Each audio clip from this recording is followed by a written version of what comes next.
Hello dear students, आज हम पढ़ेंगे सेकंड ग्रेड के लिए आचार्य रामचंद्र शुक्ल का तीसरा निबंध उत्साह है। हमने पीछे के वीडियो में 2 निबंध पढ़ लिए हैं। थर्ड निबंध है अपना उत्साह। उत्साह भी एक मनोविकारी निबंध है जो भी चिंतामणि के भाग प्रथम में लिखा गया है। लेखक है इसके रामचंद्र शुक्ल।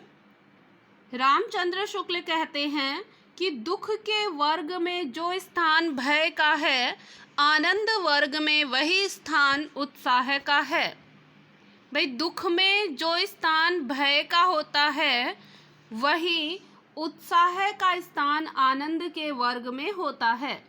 भय में हम प्रस्तुत कठिन स्थिति के निश्चय से विशेष रूप में दुखी और कभी कभी स्थिति से अपने को दूर रखने के लिए प्रयत्नवान भी होते हैं।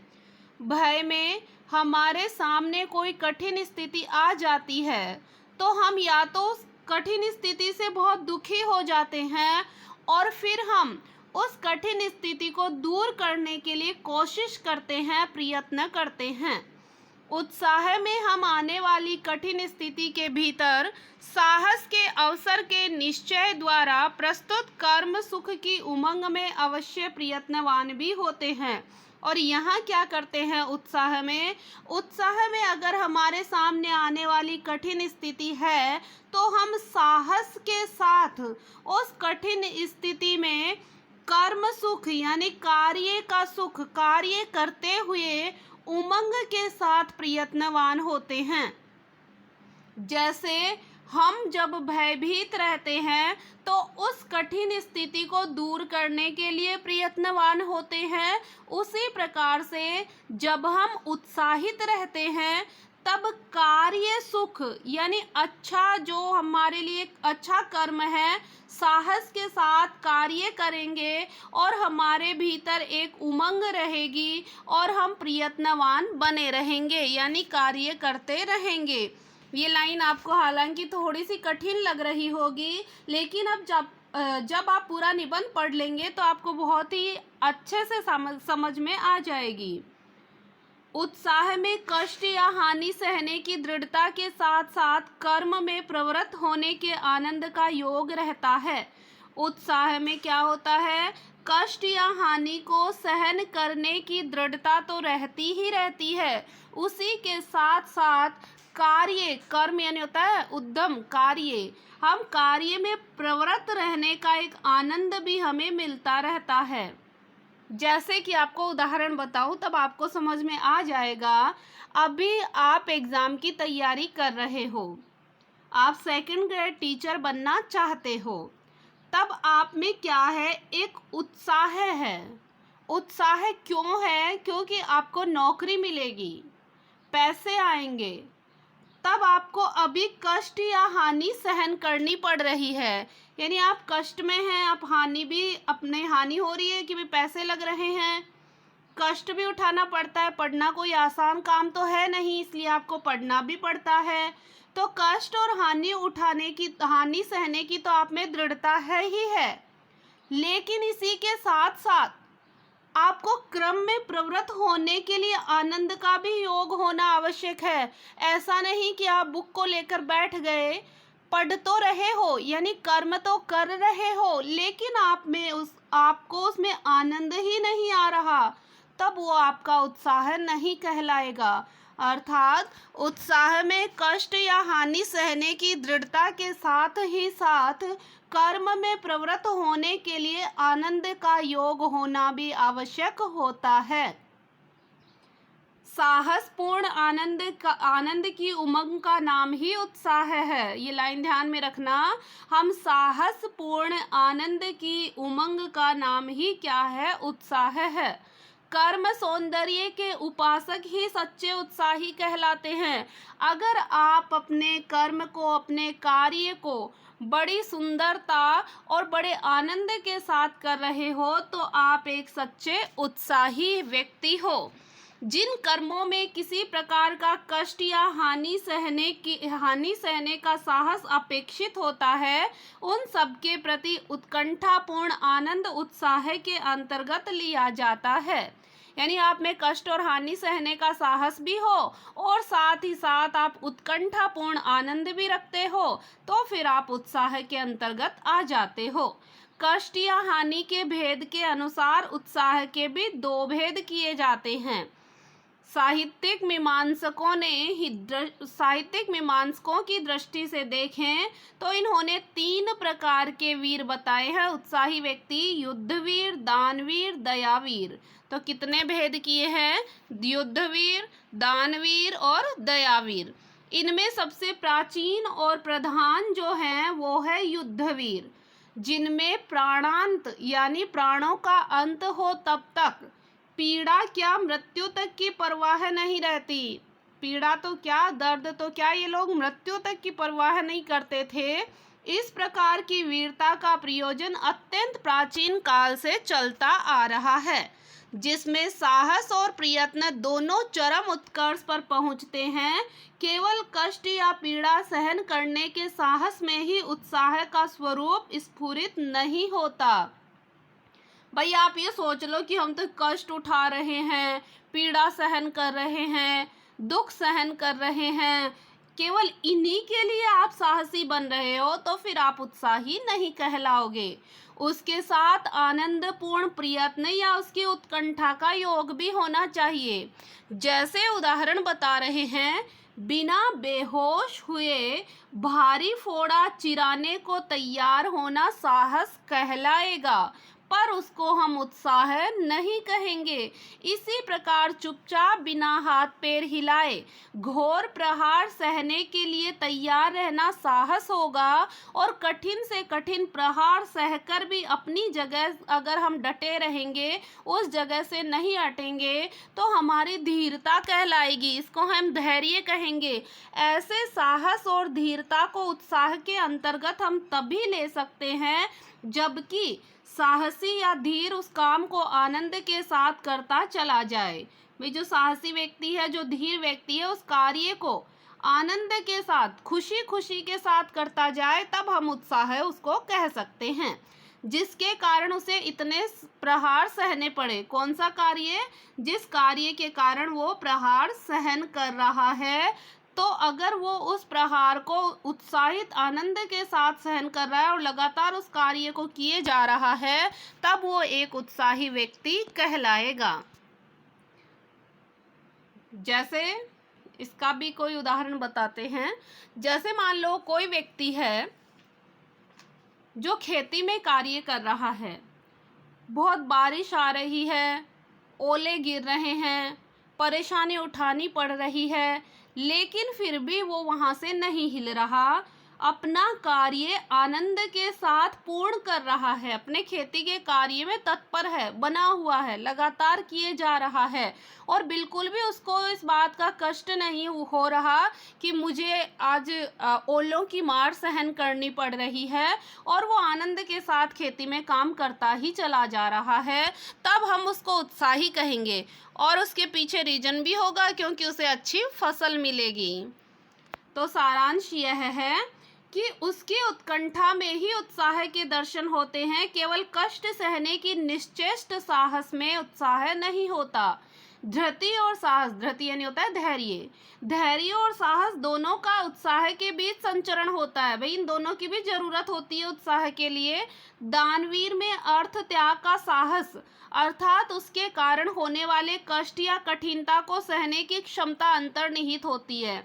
दूसरा है दानवीर, पहला था युद्धवीर, दूसरा दानवीर। दानवीर में क्या है? अर्थ त्याग का साहस, अर्थ यानी धन का, पैसों का त्याग करने का उसमें साहस होगा, तभी तो वो दान करेगा। उसके कारण होने वाले कष्ट या कठिनता को सहने की उसमें क्षमता भी होती है। भाई पैसे मेरे पास कम हो जाएंगे तो मुझे कितनी कठिनता और कितने कष्ट को सहना पड़ेगा।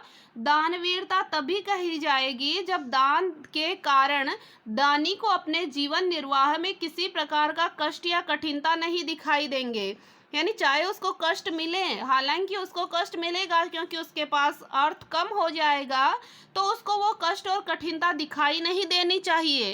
इस कष्ट या कठिनता की मात्रा या संभावना जितनी अधिक होगी, दानवीरता उतनी ही ऊंची समझी जाएगी। पर मतलब जितनी अधिक उसको कष्ट मिलेगा ना, उतनी उसकी दानवीरता अच्छी समझी जाएगी। पर इस अर्थ त्याग के साहस के साथ ही जब तक पूर्ण तत्परता और आनंद के चिन्ह दिखाई नहीं पड़ेंगे, तब तक उत्साह का स्वरूप खड़ा नहीं होगा। लेकिन जब तक वो दान कर रहा है तो दुखी मन से दान नहीं करे, भाई मेरे पास पीछे कुछ बचेगा ही नहीं, ऐसा सोच के दान नहीं करे। उसके दान करने में पूर्ण तत्परता होनी चाहिए और आनंद के चिन्ह दिखाई देने चाहिए, तभी वो एक उत्साही कहलाएगा। युद्ध के अतिरिक्त संसार में और भी ऐसे विकट काम होते हैं जिनमें घोर शारीरिक कष्ट सहन करना पड़ता है और प्राण हानि तक होने की संभावना रहती है। अनुसंधान के लिए तुषार मंडित अभ्रभेदी अगम्य पर्वतों की चढ़ाई, भाई खोज के लिए, कोई भी खोज के लिए तुषार मंडित यानी बर्फ से मंडित, अभ्रभेदी यानी जिनको कोई भेद नहीं कर पाए, ऐसे अगम्य, अगम्य यहाँ यानी जहाँ जाया नहीं जाए, ऐसे पर्वतों की चढ़ाई करना, अर्थात बर्फ से ढके हुए बहुत ऊंचे ऊंचे पर्वतों की चढ़ाई करना, ध्रुव देश या सहारा के रेगिस्तान का सफर करना, क्रूर बर्बर जातियों के बीच अज्ञात घोर जंगलों में प्रवेश इत्यादि भी पूरी वीरता और पराक्रम के कर्म होते हैं। इनमें जिस आनंदपूर्ण तत्परता के साथ लोग प्रवृत्त हुए हैं, वह भी उत्साह ही होता है। यानी जो लोग इतने कठिन कठिन कार्य बड़े ही मन से करते हैं, बड़ी तत्परता के और आनंद के साथ करते हैं, उनको हम उत्साही ही कहेंगे। मनुष्य शारीरिक कष्ट से पीछे हटने वाला प्राणी नहीं है। मानसिक क्लेश की संभावना से भी बहुत से कर्मों की ओर वह प्रवृत्त होने का साहस उसे नहीं होता, यानी कि वो लगातार ये कार्य करता रहता है, उसे शारीरिक कष्ट की कोई चिंता नहीं रहती है। जिन बातों से समाज के बीच उपहास, निंदा और अपमान इत्यादि का भय रहता है, उन्हें अच्छी और कल्याणकारी समझते हुए भी बहुत से लोग उनसे दूर रहते हैं। कई बार क्या देखा जाता है कि मनुष्य है वो शारीरिक कष्ट से भी नहीं घबराता, लेकिन उसको मानसिक कष्ट की बड़ी पड़ी रहती है कि लोग मुझे क्या कहेंगे, मेरा उपहास होगा, मेरी निंदा होगी, मेरा अपमान होगा। कोई कार्य ऐसा है समाज में जो हमारे लिए फिलहाल अच्छा नहीं है, अगर हम उस कार्य को करेंगे तो वो अच्छा होगा और कल्याणकारी भी होगा, लेकिन कई लोग अपमान के, निंदा के और उपहास के भय से उन कार्यों से दूर ही बने रहते हैं। प्रत्यक्ष हानि देखते हुए भी कुछ प्रथाओं का अनुसरण बड़े बड़े समझदार तक इसलिए नहीं करते कि उनके त्याग से वे बुरे कहे जाएंगे। भाई प्रत्यक्ष हानि को देखते हुए भी कि हमें आंखों दिख रहा है कि हमारी इस कार्य के कारण हानि हो रही है, ऐसी कुछ कुप्रथाएं हमारे समाज में हैं जिसके कारण हमें नुकसान हो रहा है, लेकिन फिर भी बड़े बड़े समझदार लोग भी उस प्रथा को दूर करने का प्रयास इसलिए नहीं करते क्योंकि वो सोचते हैं कि लोग हमें बुरे कहेंगे, कि हम उनका त्याग कर देंगे यानी उस प्रथा से हम मुक्ति पा लेंगे। जैसे मान लो किसी कन्या का विवाह किया जा रहा है, कोई पिता है, गरीब है, अब वो चाहता है कि मेरे पास इतने रुपए नहीं कि मैं संपूर्ण समाज को खाना खिला सकूं, फिर भी वो खाना खिलाता है क्योंकि वो सोचता है अगर मैं इस प्रथा का त्याग कर दूंगा तो ये समाज के लोग मुझे बुरा कहेंगे। उसको पता है मेरी हानि हो रही है, उसको दिख रहा है कि मेरे पास फिर कुछ नहीं बचेगा, मैं परेशान होऊंगा, लेकिन फिर भी वो उस कार्य को कर रहा है, उस प्रथा को निभा रहा है। वो उसका त्याग इसलिए नहीं कर रहा क्योंकि समाज में उसकी निंदा होगी, लोगों में उनका वैसा आदर सम्मान नहीं रह जाएगा, उनके लिए मान सम्मान ग्लानि का कष्ट सब शारीरिक क्लेशों से बढ़कर होता है। भाई शारीरिक कष्ट तो आएगा ही, उसके लिए मान सम्मान सर्वोपरि होता है। जो लोग मान अपमान का कुछ भी ध्यान नहीं करके, निंदा स्तुति की कुछ भी परवाह नहीं करके किसी प्रचलित प्रथा के विरुद्ध पूर्ण तत्परता और प्रसन्नता के साथ कार्य करने जाते हैं, वे एक और तो उत्साही और वीर कहलाते हैं और दूसरी ओर भारी बेहया कहलाते हैं। कोई व्यक्ति अगर निंदा स्तुति आदि की परवाह किए बिना खुशी खुशी किसी बुराई को खत्म करने के लिए जाते हैं तो एक तरफ के समझदार लोग तो उन्हें उत्साही और वीर कहेंगे और दूसरी ओर लोग उन्हें बेशर्म कहेंगे, बेहया यानी बेशर्म। किसी शुभ परिणाम पर दृष्टि रखकर निंदा स्तुति मान अपमान आदि की कुछ परवाह न करके प्रचलित प्रथाओं का उल्लंघन करने वाले वीर या उत्साही कहलाते हैं। यह देखकर बहुत से लोग केवल इस विरुद्ध के लोभ में अपनी उछल कूद दिखाया करते हैं। अब कई लोग हमारे समाज से ही हमारे समाज के बारे में ही बता रहे हैं। शुक्ल जी कह रहे हैं कि हम कई लोगों को क्या देखते हैं कि मान अपमान की कोई परवाह नहीं करते हुए प्रचलित जो प्रथाएं हैं उन प्रथाओं का उल्लंघन करने वाले वीर और उत्साही यानी कई लोग क्या करते हैं, केवल और केवल इनके विरुद्ध, भाई मेरा नाम हो, इस बारे में केवल उछल कूद किया करते हैं। आप लोग भी देखते ना, बहुत आगे आगे जाकर नारे वारे लगाते हैं, रैलियां निकालते हैं। तो ऐसे लोग क्या हैं, केवल वो दिखावा कर रहे हैं। वे केवल उत्साही या साहसी कहे जाने के लिए ही चली आ रही प्रथाओं को तोड़ने की केवल धूम मचाया करते हैं। शुभ या अशुभ परिणाम से उन्हें कोई मतलब नहीं, उनको कोई मतलब नहीं। ये प्रथा हटेगी तो हमारे क्या नुकसान है, क्या फायदा है, उसकी ओर उनका ध्यान बिल्कुल भी नहीं रहता।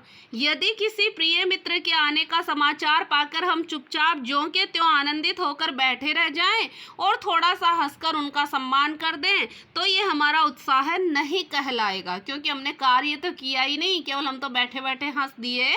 तो हम उत्साहित तो हुए हैं लेकिन हमने कार्य नहीं किया, इसलिए ये हमारा उत्साह नहीं है।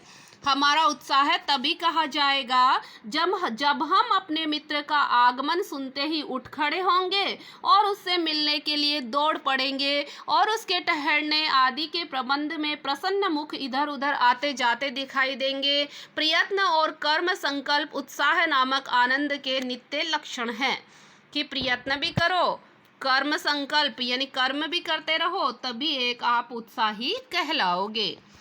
प्रत्येक कर्म में थोड़ा या बहुत बुद्धि का प्रयोग भी होता है। भाई अब कार्य ही करो ऐसा ही नहीं है, साथ साथ आप में बुद्धि भी होनी जरूरी है। कुछ कर्मों में तो बुद्धि की तत्परता और शरीर की तत्परता दोनों ही बराबर चाहिए। उत्साह की उमंग जिस प्रकार हाथ पैर चलवाती है उसी प्रकार बुद्धि से भी काम करवाती है। ऐसे उत्साह वाले वीर को हम कर्मवीर कहना चाहेंगे या बुद्धिवीर। अब ये कह रहे हैं, हमारे सामने एक प्रश्न खड़ा हो गया कि कोई व्यक्ति है वो बुद्धि से भी कार्य कर रहा है और कार्य भी कर रहा है, तो हम उसको कर्मवीर कहें या फिर बुद्धिवीर। यह प्रश्न मुद्रा राक्षस नाटक आपको बहुत अच्छी तरह हमारे सामने लेकर आता है, यानी आपको बताता है चाणक्य और राक्षस के बीच जो चोटें चली हैं वे नीति की हैं। यानी चाणक्य और राक्षस दोनों की जो बातें चल रही है वो नीति की है, शास्त्र की नहीं है। अतः विचार करने की बात यह है कि उत्साह की अभिव्यक्ति बुद्धि व्यापार के अवसर पर होती है अथवा बुद्धि द्वारा निश्चित उद्योग में तत्पर होने की दशा में। कि हमारे उत्साह की अभिव्यक्ति बुद्धि के कारण होती है या फिर बुद्धि के द्वारा हम लगातार कर्म करते हैं, कार्य करते हैं, उसकी दशा में होती है। अर्थात कर्म सर्वोपरि है या फिर बुद्धि सर्वोपरि है। हमारे देखने में उद्योग की तत्परता में ही उत्साह की अभिव्यक्ति होती है, अतः हम उसको कर्मवीर कहना ही ठीक समझेंगे। बुद्धिवीर के दृष्टांत यानी उदाहरण।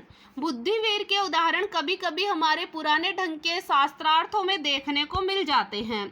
जिस समय किसी भारी शास्त्रार्थी पंडित से भिड़ने के लिए कोई विद्यार्थी आनंद के साथ सभा में आगे आता है, उस समय उसके बुद्धि साहस की प्रशंसा जरूर होती है। अगर कोई विद्यार्थी और वो किसी शास्त्रार्थी से भिड़ने के लिए अगर सभा में आ गया, तब उसकी बुद्धि साहस की प्रशंसा होगी।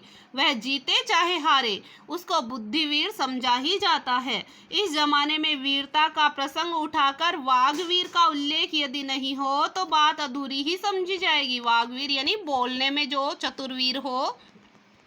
अगर हम इस जमाने में वीरता का प्रसंग उठा लिया है और वाग्वीर को नहीं भूल जाएंगे ना, तब तो हम गलती ही कर रहे हैं। ये वाग्वीर आजकल बड़ी बड़ी सभाओं के मंचों पर से लेकर स्त्रियों के उठाए हुए पारिवारिक प्रपंचों तक में पाए जाते हैं और काफी तादाद में होते हैं। यानी वाक चातुर्यता के बहुत सारे उदाहरण आपको मिल जाते हैं।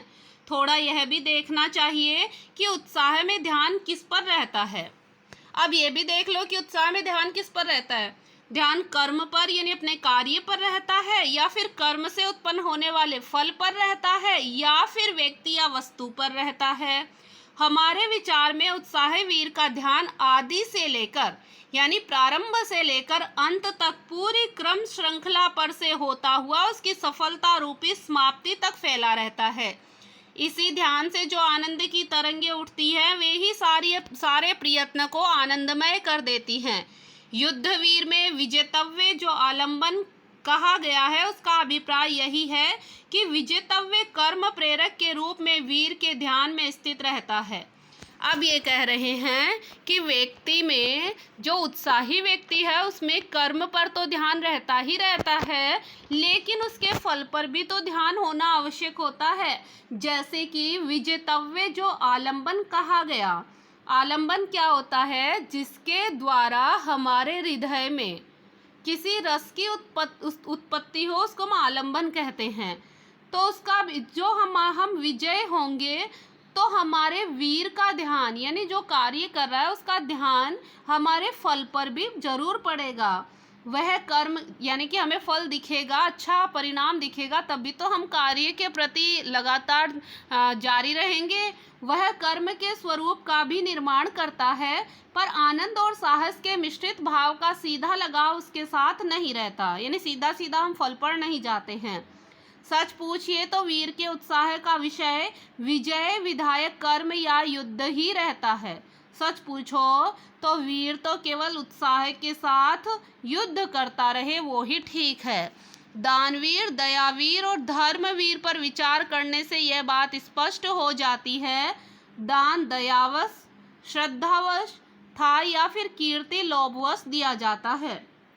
हम दानवीर की बात करते हैं तो पता लगाएं पहले, दान हमने दयावश दिया है या फिर श्रद्धावश दिया है या फिर किसी की कीर्ति लोभवश दिया है कि भाई हमारी कीर्ति फैल जाए, लोग हमें बहुत अच्छा कहें, इस वजह से हमने दान दिया। हम देखते हैं ना बहुत से लोग दान इस वजह से देते हैं कि मेरा न्यूज़पेपर में नाम आए, गांव के लोग, समाज के लोग, शहर के लोग मुझे जाने, इस वजह से भी बहुत सारे लोग दान देते हैं।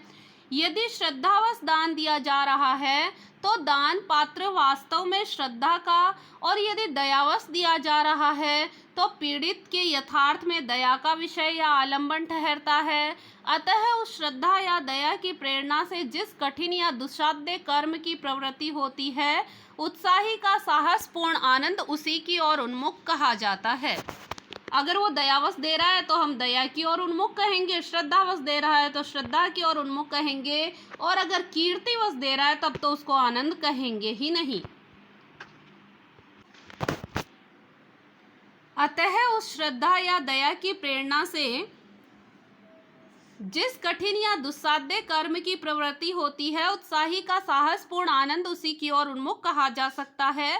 अतः और रसों में यानी अन्य रसों में, रस तो जानते हैं 9 रस होते हैं, अतः अन्य रसों में आलंबन का स्वरूप जैसा निर्दिष्ट रहता है वैसा वीर रस में नहीं रहता। आलंबन का स्वरूप अन्य रसों में जैसा होता है वैसा वीर रस में नहीं होता। बात यह है कि उत्साह एक यौगिक भाव है जिसमें साहस और आनंद का मेल रहता है। जिस व्यक्ति या वस्तु पर प्रभाव डालने के लिए वीरता दिखाई जाती है उसकी ओर उन्मुख कर्म होता है, और कर्म की ओर उन्मुख उत्साह नामक एक भाव होता है। हम भाई किसी व्यक्ति के लिए अगर वीरता दिखा रहे हैं तो उसके लिए हमारा कार्य करना आवश्यक है, और कार्य करने के लिए हमारा उत्साह होना आवश्यक है। सारांश यह है कि किसी व्यक्ति या वस्तु के साथ उत्साह का सीधा लगाव नहीं होता। जैसे उदाहरण बता रहे हैं, समुद्र लांघने के लिए जिस उत्साह के साथ हनुमान जी उठे थे उसका कारण समुद्र नहीं था, समुद्र लांघने का विकट कर्म है कि समुद्र लागने का उसका कार्य है, विकट कार्य है, समुद्र उसका कारण नहीं है। कर्म भावना ही उत्साह उत्पन्न करती है। अगर हमारे मन में होगी ना कर्म भावना, कार्य करने की भावना, तभी हमारे हृदय के भीतर उत्साह जन्म लेगा, वस्तु या व्यक्ति की भावना नहीं। किसी कर्म के संबंध में जहां आनंदपूर्ण तत्परता दिखाई पड़ी कि हम उसे उत्साह कह देते हैं। कर्म के अनुष्ठान में जो आनंद होता है उसका विधान 3 रूपों में दिखाई देता है। कर्म के अनुष्ठान में आनंद 3 रूपों में मिलता है, और वो किस किस रूप में? कर्म भावना से उत्पन्न आनंद, फल भावना से उत्पन्न आनंद, या फिर आगंतुक अथवा विषयांतर से प्राप्त आनंद। इसमें कर्म भावना प्रसूत आनंद को ही सच्चे वीरों का आनंद समझना चाहिए। हम सच्चा आनंद किसको समझेंगे? कर्म भावना से प्रसूत आनंद, यानी हम केवल कार्य करते रहें, उसका परिणाम क्या होगा उस ओर हम ध्यान ही नहीं दे, तब हमारा कर्म भावना प्रसूत आनंद होगा, जिसमें साहस का योग प्राय बहुत अधिक रहता है। उसके लिए हमें साहस की आवश्यकता होगी। सच्चा वीर जिस समय मैदान में उतरता है उसी समय उसमें उतना आनंद भरा रहता है जितना औरों को विजय या सफलता प्राप्त करने पर होता है।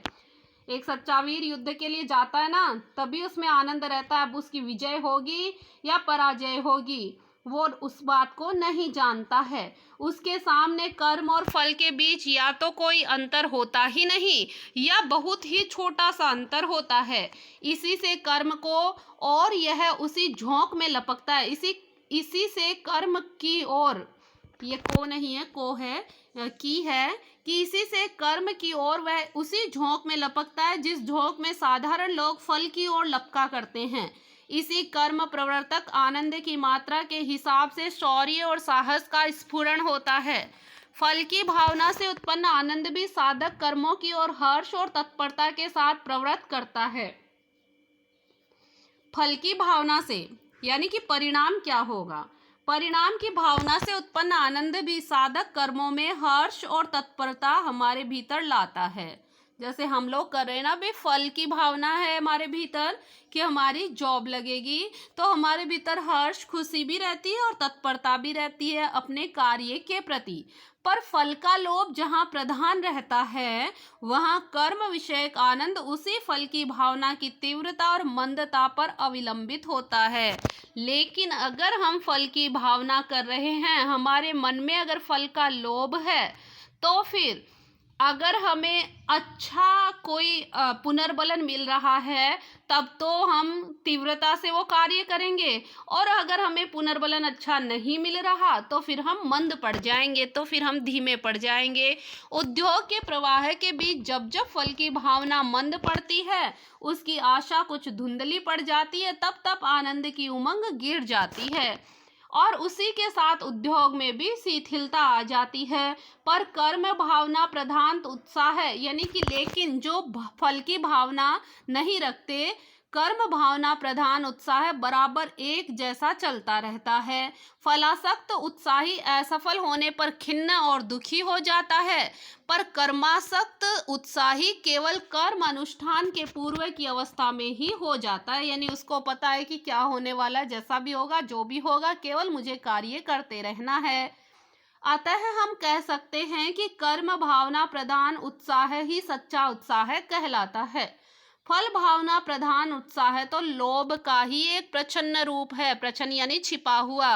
अगर हम फल भावना प्रधान उत्साह रखते हैं तो ये तो लोभ का ही एक छिपा हुआ रूप है।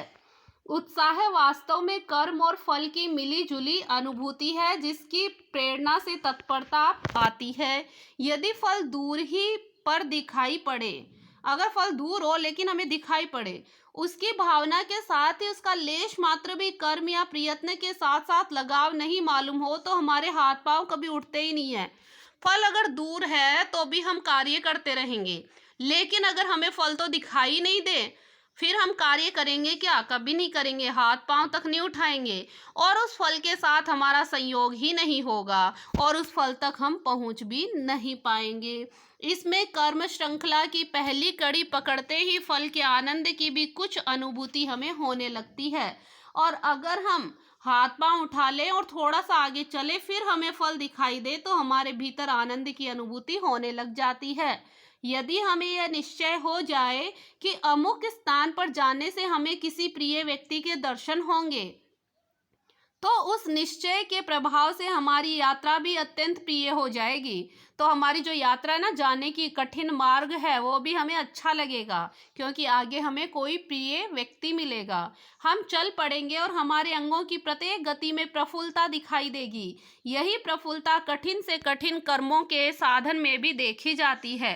वे कर्म भी प्रिय हो जाते हैं। फिर वो कार्य कर रहे हैं ना हम, अगर हमें फल अच्छा मिलने वाला है तो हमारा कार्य भी हमें प्रिय लगेगा और अच्छे लगने लगते हैं। जब तक फल का पहुंचाने वाला कर्म पथ अच्छा नहीं लगेगा, कि जब तक फल तक पहुंचाने वाला कर्म पथ यानी कार्य करने का रास्ता हमें अच्छा नहीं लगेगा, तब तक केवल फल का अच्छा लगना कुछ भी नहीं है। जैसे आपके लिए ही उदाहरण है कि अगर आपको पढ़ना अच्छा नहीं लग रहा, कर्मपथ क्या है? अभी आपका फल तक पहुंचने का कर्मपथ क्या है? पढ़ाई करना। अगर आपको कर्मपथ अच्छा नहीं लग रहा, अगर आपके अध्ययन में रुचि नहीं बन रही, तो केवल आपको फल अच्छा लग रहा है यानी परिणाम आपका पॉजिटिव अच्छा लग रहा है, तो कुछ भी नहीं होने वाला। फल की इच्छा मात्र हृदय में रखकर जो प्रयत्न किया जाए, वह अभावमय और आनंद शून्य होने के कारण निर्जीव सा है, वो किसी भी काम का नहीं है। जितना पढ़ो आनंद से पढ़ो, मजे में पढ़ो, तभी आपको फल अच्छा फल मिलेगा। कर्म रुचि शून्य प्रयत्न में कभी कभी इतनी उतावली और आकुलता होती है कि मनुष्य साधना के उत्तरोत्तर कर्म का निर्वाह न कर सकने के कारण बीच में ही चूक जाता है। अब कई बार तो इतने व्याकुल, इतने उत्साही और उतावले हो जाते हैं कि हम उस कार्य को उत्तरोत्तर नहीं करते हैं। शुरू में बहुत अच्छा पढ़ाई करते हैं, लगातार कर्म में बने रहते हैं, लेकिन फिर हम उस कर्म का वैसा निर्वाह नहीं करते। इस वजह से हम बीच में ही चूक जाते हैं। मान लीजिए, एक उदाहरण सुने कि एक ऊंचे पर्वत के शिखर पर विचरते हुए, यानी आप एक बहुत ऊंचे से पर्वत के शिखर पर हो और आप वहां विचरण कर रहे हो, वहां घूम रहे हो। किसी व्यक्ति को नीचे, बहुत नीचे तक गई हुई सीढ़ियां दिखाई देती है और यह मालूम होता है कि नीचे उतरने पर आपको सोने का ढेर मिलेगा। यदि उसमें इतनी सजीवता है कि वह उक्त सूचना के साथ ही वह उस स्वर्ण राशि के साथ एक प्रकार के मानसिक संयोग का अनुभव करने लगेगा, यानी उसका मन कहेगा कि वाह मजा आ जाएगा, नीचे जाके वो सोना ले ले, करने लगेगा, तथा उसका चित्त प्रफुल्ल और अंग सचेष्ट हो गए, यानी मन आनंदित हो गया, उसके प्रत्येक अंग कार्य करने के लिए सचेष्ट हो गए, तो उसे एक एक सीढ़ी स्वर्णमय दिखाई देगी। यानी वो सोचेगा इतना ही तो बचा है, जल्दी जल्दी जाओ और उस सोने को ले लो। एक एक सीढ़ी उतरने में उसे आनंद ही आनंद मिलता जाएगा। एक एक क्षण उसे सुख से बीतता हुआ जान पड़ेगा और वह प्रसन्नता के साथ उस स्वर्ण राशि तक पहुंचेगा। इस प्रकार उसके प्रयत्न काल को भी फल प्राप्ति काल के अंतर्गत ही समझना चाहिए। यानी वो कार्य कर रहा है ना, मेहनत कर रहा है, प्रयत्न कर रहा है, उसको फल प्राप्ति काल के अंतर्गत ही जानना चाहिए। इसके विपरीत यदि जिसका हृदय दुर्बल होगा और उसमें इच्छा मात्र ही उत्पन्न होकर रह जाएगी, बस केवल उसने इच्छा कर ली कि काश मुझे भी मिल जाए, मैं कैसे जाऊं, तो अभाव के बोध के कारण उसके चित्त में, उसके मन में यही होगा कि कैसे झट से नीचे पहुंचा जाए, और उसे एक एक सीढ़ी उतरना बड़ा बुरा मालूम होगा। और आश्चर्य नहीं कि वह या तो हार कर वहीं बैठ जाएगा या फिर लड़खड़ाकर मुंह के बल नीचे गिर पड़ेगा। फल को विशेष आसक्ति से कर्म के लाघव की वासना उत्पन्न होती है। चित्त में यही आता है कि कर्म बहुत कम या बहुत सरल करना पड़े और फल बहुत सा मिल जाए। हम लोग तो ऐसे ही हैं। हम लोग क्या सोचते हैं कि हमें कार्य तो बहुत कम करना पड़े और फल बहुत सारा मिल जाए। श्री कृष्ण ने एक बात कही है गीता में, जो सबको पता है, कर्म करते रहो, फल की इच्छा मत करो। श्री कृष्ण ने कर्म मार्ग से फलासक्ति को प्रबलता पूर्वक हटाने का बहुत ही स्पष्ट उपदेश दिया है, पर उनके समझाने पर भी भारतवासी इस वासना से ग्रस्त होकर कर्म से उदासीन ही बैठे हैं और फल के इतने पीछे पड़े हैं कि गर्मी में ब्राह्मणों को बेचारों को एक पेठा देते हैं और पेठा देकर पुत्र जन्म की आशा करने लग जाते हैं। 4 आने रोज के अनुष्ठान करवाते हैं और व्यापार में लाभ चाहते हैं, शत्रु पर विजय चाहते हैं, रोग से मुक्ति चाहते हैं, धन धान्य में वृद्धि चाहते हैं और भी न जाने क्या क्या चाहने लग जाते हैं। 4 आने का अनुष्ठान करवाते हैं और इतनी सारी चीजें मांग लेते हैं। आसक्ति प्रस्तुत या उपस्थित वस्तु में ही ठीक कही जा सकती है। कर्म सामने उपस्थित रहता है, इससे आसक्ति उसी में होनी चाहिए। फल दूर रहता है, इससे उसकी ओर कर्म का लक्ष्य काफी है। जिस आनंद से कर्म की उत्तेजना होती है और जो आनंद कर्म करते समय तक बराबर चलता रहता है, उसी का नाम उत्साह है।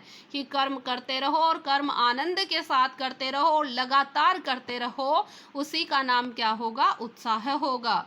कर्म के मार्ग पर आनंद पूर्वक चलता हुआ उत्साही मनुष्य यदि अंतिम फल तक नहीं भी पहुंचेगा तो भी उसकी दशा कर्म नहीं करने वाले की अपेक्षा अधिकतर अवस्थाओं में अच्छी ही रहेगी। भाई आप तो आनंद के साथ कार्य करते रहो। मान लो आपका बैड लक, आपको फल की प्राप्ति नहीं हुई, लेकिन फिर भी आप अपने को खुश ही महसूस करोगे उस व्यक्ति की बजाय जिसने बिल्कुल भी कार्य ही नहीं किया। क्योंकि एक तो कर्मकाल में उसका जितना जीवन बीता, यानी कार्य करने में जितना जीवन बीता वह संतोष या आनंद में बीता, उसके उपरांत फल की अप्राप्ति पर उसे पछतावा नहीं रहेगा कि मैंने प्रयत्न ही नहीं किया। फल पहले से कोई बना बनाया पदार्थ तो होता नहीं है। अनुकूल प्रयत्न कर्म के अनुसार उसके एक एक अंग की योजना होती है। बुद्धि द्वारा पूर्ण रूप से निश्चित की हुई व्यापार परंपरा का नाम ही प्रयत्न है। याद रखना, बुद्धि द्वारा पूर्ण रूप से निश्चित की हुई व्यापार परंपरा का नाम क्या है? प्रयत्न है। किसी मनुष्य के घर का कोई प्राणी, उदाहरण बता रहे हैं, कोई मनुष्य है, उसके घर का कोई प्राणी बीमार है, वह वैद्यों के यहाँ से जाकर जब तक औषधि ला लाकर रोगी को देता रहता है और इधर उधर दौड़ धूप करता जाता है, तब तक उसके चित्त में संतोष रहता है। प्रत्येक नए उपचार के साथ जो आनंद का उन्मेष होता रहता है वह उसे कदापि नहीं प्राप्त होता यदि वह रोता हुआ बैठ जाता। भाई क्योंकि वो जाकर जितना उसे हो पा रहा है उतना तो वो कर रहा है ना, तो उसको बिल्कुल फिर लास्ट में दुख नहीं होगा। अगर वो बैठा बैठा रोता होगा तब उसको जरूर लास्ट में दुख होगा कि मैंने कुछ प्रयत्न किया ही नहीं। प्रयत्न की अवस्था में उसके जीवन का जितना अंश संतोष, आशा और उत्साह में बीता, अप्रयत्न की दशा में उतना ही अंश केवल शौक और दुख में अगर काटता। इसके अतिरिक्त उसके एक एक रोगी के नहीं अच्छे होने की दशा में भी वह आत्मग्लानि के उस कठोर दुख से बचा रहेगा जो उसे जीवन भर यह सोच सोच कर होता कि मैंने पूरा प्रयत्न ही नहीं किया। अब वो क्या है, कम से कम उसको यूं तो लगेगा ना, मान लो रोगी स्वस्थ नहीं हुआ, रोगी ठीक नहीं हुआ, लेकिन फिर भी उसको ये संतुष्टि रहेगी कि मैंने मेरी तरफ से पूरा प्रयत्न किया था। वो इतना दुखी तो नहीं होगा कि मैंने तो प्रयत्न ही नहीं किया, तो वो बचता कैसे? कर्म में आनंद अनुभव करने वालों ही का नाम क्रमण्य है। जो कर्म में, कार्य करने में आनंद अनुभव करते हैं उसी को हम क्रमण्य कहते हैं। धर्म और उदारता उच्च कर्मों के विधान में ही एक ऐसा दिव्य आनंद भरा रहता है कि कर्ता को वे कर्म ही फल स्वरूप लगते हैं। अत्याचार का दमन और क्लेश का समन करते हुए चित्त में जो उल्लास और तुष्टि होती है वही लोकोपरि कर्मवीर का सच्चा सुख है। अत्याचार का दमन करना और क्लेश को शांत करना, ये भी उल्लास और संतुष्टि होती है। यही सच्चे कर्मवीर का सच्चा सुख होता है। उसके लिए सुख तब तक के लिए रुका नहीं रहता जब तक कि फल प्राप्त नहीं हो जाए, बल्कि उसी समय से थोड़ा थोड़ा करके मिलने लगता है जब से वह कर्म की ओर हाथ बढ़ाता है। अगर हम कार्य करते रहेंगे तो हमें थोड़ा थोड़ा फल जरूर मिलता ही रहेगा। कभी कभी आनंद का मूल विषय तो कुछ और रहता है, पर उस आनंद के कारण एक ऐसी स्फूर्ति उत्पन्न होती है जो बहुत से कामों की ओर हर्ष के साथ अग्रसर करती है। कई बार क्या होता है कि हम कार्य तो किसी और ही उस स्फूर्ति के साथ करते हैं, लेकिन अगर हमें उसका नतीजा अच्छा मिलता है तो हम हर्ष के साथ, खुशी के साथ उस कार्य के प्रति और अधिक अग्रसर होते चले जाते हैं। इसी प्रसन्नता और तत्परता को देखकर लोग कहते हैं कि वे काम बड़े उत्साह से किए जा रहे हैं। यदि किसी मनुष्य को बहुत सा लाभ हो जाता है या उसकी कोई बड़ी भारी कामना पूर्ण हो जाती है, तो जो काम उसके सामने आता है उन सबको वह बड़े ही हर्ष और तत्परता के साथ करता है। उसके इस हर्ष और तत्परता को भी लोग उत्साह ही कहते हैं। इसी प्रकार किसी उत्तम फल या सुख प्राप्ति की आशा या निश्चय से उत्पन्न आनंद फलोन्मुख यानी फल की ओर आकर्षित प्रयत्नों के अतिरिक्त और दूसरे व्यापारों के साथ संलग्न होकर उत्साह के रूप में दिखाई पड़ता है। यह बात उत्साही ही में नहीं, अन्य मनोविकारों में भी बराबर पाई जाती है। यदि हम किसी बात पर क्रुद्ध बैठे हैं, ये भाई अन्य मनोविकारों में भी बराबर पाई जाती है। अगर मान लो हम क्रुद्ध बैठे हैं, क्रोधित अवस्था में हैं, इसी समय बीच में आकर कोई दूसरा आकर हमसे कोई बात सीधी तरह से भी पूछता है तो भी हम उस पर झुंझला उठते हैं। इस झुंझलाहट करे न तो कोई निर्दिष्ट कारण होता है, नहीं कोई भाई इस झुंझलाहट का न तो कोई निर्दिष्ट कारण होता है और न ही कोई उद्देश्य होता है। यह केवल क्रोध की स्थिति के व्याघात को रोकने की एक क्रिया है। व्याघात यानी होता है बाधा, आघात। क्रोध की रक्षा का प्रयत्न है। इस झुंझलाहट द्वारा हम यह प्रकट करते हैं कि हम अभी क्रोध में हैं और अभी हम क्रोध में ही रहना चाहते हैं। हम ये बताना चाहते हैं उनको। यदि हमारा चित्त किसी विषय में उत्साहित रहता है तो हम अन्य विषयों में भी अपना उत्साह दिखा देते हैं। कई बार देखते नहीं, हम बहुत खुश होते हैं ना तो अन्य कार्य भी बड़ी खुशी कर देते हैं। यदि हमारा मन बढ़ा हुआ रहता है, यानी अगर हमारा मन खुश रहता है, प्रसन्नचित्त रहता है, तो हम बहुत से काम प्रसन्नता पूर्वक करने के लिए तैयार हो जाते हैं। इसी बात का विचार करके, यानी इसी बात को सोचते समझते हुए सलाम साधक लोग, यानी जो लोग अच्छे समझदार हैं, वो हकीमों से मुलाकात करने से पहले अर्दलियों से उनका मिजाज पूछ लिया करते हैं। अर्दली कौन होते हैं? वो व्यक्ति जो बड़े बड़े लोगों के चपरासी के तरह काम करने वाले होते हैं, यानी कि उनके जो चपरासी होते हैं उनके नौकर होते हैं। तो पहले उनसे ही पूछ लिया जाता है, भाई हकीम साहब का आज मिजाज कैसा है, हकीम साहब का स्वभाव अभी क्या है, तो उनकी मन स्थिति कैसी है। अगर अच्छी होगी तो हम उनके पास जाएंगे और उनसे अपनी बातचीत कर लेंगे, और अच्छी नहीं होगी तो हम वापस आ जाएंगे। तो ये उत्साह निबंध अपना पूर्ण हुआ। बहुत अच्छा निबंध है और हम सब के लिए बहुत ही शिक्षाप्रद निबंध है। केवल इसको पढ़ना मात्र ही हमारा उद्देश्य नहीं है, बल्कि इससे कुछ सीखना भी हमारा उद्देश्य होना चाहिए, क्योंकि ये निबंध हमें बताता है कि हमें हमारे जीवन में किस प्रकार से कर्मरत रहना चाहिए, लगातार प्रयास करते रहना चाहिए। फल की प्राप्ति हो नहीं हो वो आगे की बात है, और अगर हम आनंदपूर्वक कार्य करते रहेंगे तो ज़रूर हमें एक दिन फल की प्राप्ति भी होगी, और बहुत ही अच्छे फल की प्राप्ति होगी। तो मुझे आशा है कि आपको ये निबंध अच्छे से समझ में आया होगा, और अगले वीडियो में हम किसी अन्य भाग को लेंगे। अगले वीडियो के इंतज़ार तक धन्यवाद।